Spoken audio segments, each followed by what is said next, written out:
ये class 11th में chemistry subject का टॉपिक जो है, आज फर्स्ट चैप्टर हम शुरू कर रहे हैं, वो है रसायन की कुछ मूलभूत सिद्धांत, some basic concept of chemistry. इस अध्याय में हम लोग निम्नलिखित टॉपिक का अध्ययन करेंगे। In this chapter we discuss following topic. Number first, रासायनिक संयोग का नियम, law of chemical combination. Number 2, mole सिद्धांत, मोल कंसेप्ट। नंबर 3, विलयन में मोल सिद्धांत, mole concept in solution. Fourth, रासायनिक समीकरण पर आधारित गणनाएं, problem based on chemical reaction.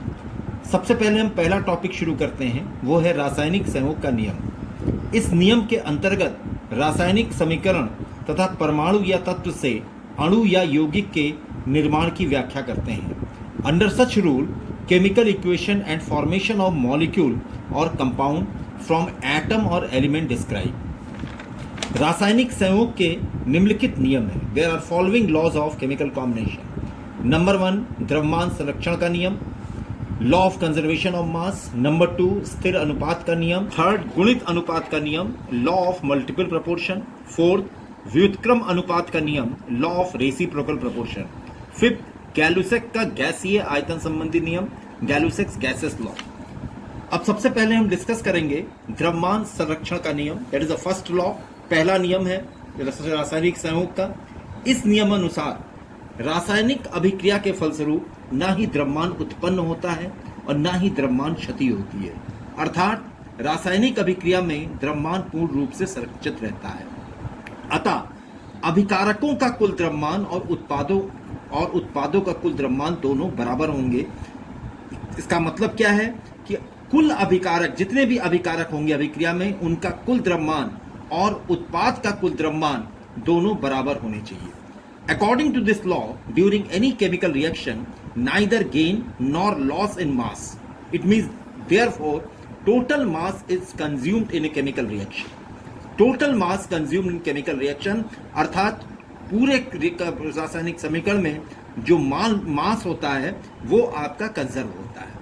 Therefore, total mass of a reactant का टोटल मास और प्रोडक्ट का टोटल मास दोनों बराबर होगा। इसको हम उदाहरण से कैसे एक्सप्लेन करेंगे, जैसे कोई रासायनिक समीकरण लिया हमने, जैसे कैल्शियम कार्बोनेट को जब हीट किया जाता है तो कैल्शियम ऑक्साइड और कार्बन डाइऑक्साइड प्राप्त होता है। कैल्शियम कार्बोनेट इस अभिक्रिया में अभिकारक है, कैल्शियम ऑक्साइड और कार्बन डाइऑक्साइड ये उत्पाद है। अब हम अभिकारक का कुल द्रव्यमान की गणना करेंगे। अभिकारक कैल्शियम कार्बोनेट है तो कैल्शियम कार्बोनेट का हम ग्राम अणुभार लेंगे। कैल्शियम कार्बोनेट का ग्राम अणुभार को कैलकुलेट कैसे करेंगे? कैल्शियम का परमाणु भार 40, कार्बन का 12, ऑक्सीजन का 16। चूंकि ऑक्सीजन के 3 परमाणु हैं तो 16 गुणे 3 ये 100 ग्राम है। अब हम तत्पश्चात इसके बाद हम आते हैं उत्पाद का कुल द्रव्यमान। उत्पाद कैल्शियम ऑक्साइड है और कार्बन डाइऑक्साइड है, दोनों के ग्राम अणुभार की गणना करेंगे, जिसमें कैल्शियम ऑक्साइड का ग्राम अणुभार, कार्बन डाइऑक्साइड ग्राम अणुभार, gram molecular weight of calcium oxide plus gram molecular weight of carbon dioxide. Calcium oxide का ग्राम अणुभार कैल्शियम 40, ऑक्सीजन 16, 56। कार्बन डाइऑक्साइड का ग्राम अणुभार 12 प्लस 32, 56 प्लस 44, ये 100 ग्राम होगा। अतः अभिकारकों का कुल द्रव्यमान 100 ग्राम आ रहा है, उत्पाद का कुल द्रव्यमान भी 100 ग्राम है, ये दोनों बराबर है, अतः द्रव्यमान संरक्षण की नियम की पुष्टि होती है। अब इसी को हम आंकिक प्रश्न से सॉल्व करेंगे। आंकिक प्रश्न क्या है कि यहां पर लिखा हुआ, यदि 10 ग्राम एस्टिक एसिड के विलयन में 4.2 ग्राम सोडियम बाइकार्बोनेट मिलाया जाता है तो 2.2 ग्राम कार्बन डाइऑक्साइड गैस मुक्त होती है तथा प्राप्त अवशेष का भार 12 ग्राम है। तो इस आंकड़ों के आधार पर द्रव्यमान संरक्षण के नियम की पुष्टि कीजिए। अब इसको इंग्लिश वर्जन में, when 4.2 gram of sodium bicarbonate is added to a solution of acetic acid weighing 10 gram, it is observed that 2.2 gram of carbon dioxide released into atmosphere. The residue is found to weigh 12 gram. Show that these observations are in agreement with the law of conservation of mass. अब इसको solve कैसे करेंगे? सबसे पहले हम इसका समीकरण लिखेंगे।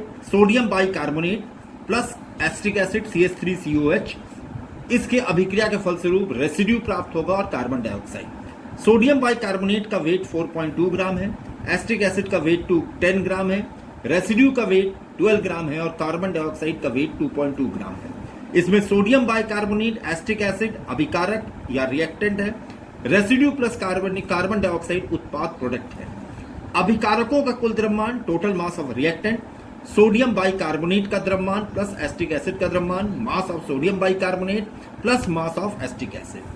सोडियम बाइकार्बोनेट का मास 4.2 है, एस्टिक एसिड का मास 10 है, टोटल मास 14.2 ग्राम है।